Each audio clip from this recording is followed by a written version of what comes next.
Bonjour. Comme vous l'avez appris dans les dernières vidéos, l'identification et l'évaluation des risques sont une partie cruciale du processus de planification de projet. Ces exercices permettent de clarifier les risques les plus importants pour vous et votre équipe et de s'assurer que tout le monde s'entend sur les risques à prévoir. Mais il ne suffit pas pour vous et vos coéquipiers d'être simplement conscients des plus gros risques pour un projet. Vous devez également communiquer ces risques aux parties prenantes de votre projet, que ce soit par le biais de documents, d'emails, de réunions ou d'autres formes de communication que vous avez jugées appropriées. Vos parties prenantes doivent être conscientes des risques auxquels est confronté un projet, car si vous ne parlez pas à vos parties prenantes des risques importants, elles peuvent être moins équipées pour vous aider si un problème survient.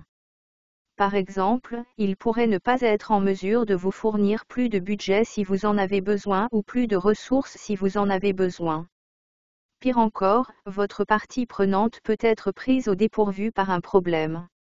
Des surprises désagréables comme celle-ci peuvent éroder la confiance en vous en tant que leader du projet.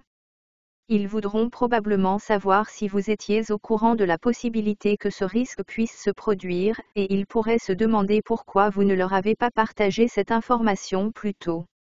C'est pourquoi il est important de communiquer tôt et souvent avec les parties prenantes sur les risques de niveau moyen et élevé.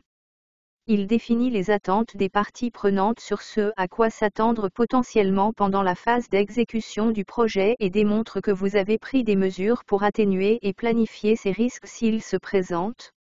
Cela vous donne également la possibilité de suggérer des façons dont ils pourraient vous aider si un risque se présente. Comment communiquez-vous les risques aux parties prenantes pendant la phase de planification ? Eh bien, cela dépend de la gravité du risque identifié. Pour les risques de faible niveau, quelque chose d'aussi simple qu'un email peut suffire. Par exemple, lorsque vous envoyez des mises à jour hebdomadaires de la planification à une partie prenante du projet, vous pouvez énumérer quelques risques de faible niveau qui sont pertinents pour ses intérêts et expliquer brièvement comment vous allez gérer ces risques s'ils surviennent. Pour les risques de niveau moyen, vous pouvez augmenter votre niveau de communication à un email direct entre vous et la partie prenante dans lequel vous décrivez le risque avec plus de détails et fournissez une explication détaillée de votre plan pour atténuer le risque.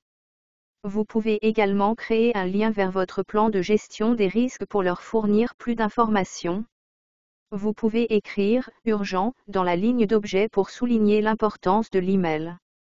La nature sérieuse des risques de haut niveau nécessite un niveau de communication approfondi et direct. Lorsque vous rencontrez les parties prenantes pour passer en revue le plan du projet, vous pouvez ajouter un point à l'ordre du jour pour présenter les risques sérieux et vos plans pour atténuer ces risques.